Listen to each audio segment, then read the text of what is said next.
ব্ৰজবাসীয়ে হোলীক হোলা বুলি কয়। বৃন্দাবনত শ্ৰীপঞ্চমীৰ দিনা অৰ্থাৎ সৰস্বতী পূজাৰ দিনা ভগৱান কৃষ্ণক আবিৰ সানে আৰু তেতিয়াৰে পৰা হোলীৰ শুভাৰম্ভ হয়। ৰাধানগৰী বৰছানাত হোলী খেলিবলৈ আধা ৰাতি মই বৃন্দাবন পালোহি। ৰাধানগৰী বৰছানাত কৃষ্ণই সখাসকলক লৈ হোলী খেলিবলৈ যায়। সেইকাৰণে ময়ো ৰাতিপুৱা গা পা ধুই পাই গলোহি ৰাধানগৰী বৰছানা। বিল্ডিঙৰ ওপৰৰ পৰা পানী গুলাল যোনে যি পাৰে দলিয়াইছে। সখাগণ ভগৱান কৃষ্ণৰ ভজন কীৰ্তন কৰি গৈ আছে আৰু ময়ো গৈ আছোঁ তেওঁলোকৰ পিছে পিছে। ডেকা বুঢ়া বুলি কোনো কথা নাই, হোলীৰ আনন্দত সকলোৱে মতলীয়া হৈ আছে। ভিৰ কমাবলৈ এইদৰে ঠায়ে ঠায়ে ৰছী লগাই ৰাখিছে।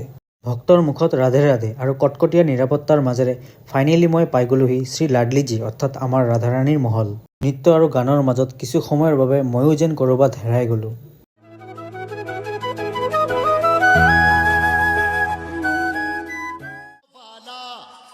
जिसकी दीवानी ब्रिज की हर बाला वो किसना है। ৰাধাৰাণী চৰণত সেৱা জনাই মই আকৌ তললৈ নামি আহিলোঁ। আবেলি 4টা বজাৰ লগে লগে লাটমাৰ হোলীৰ আনন্দ উপভোগ কৰিবলৈ গ'লোঁ।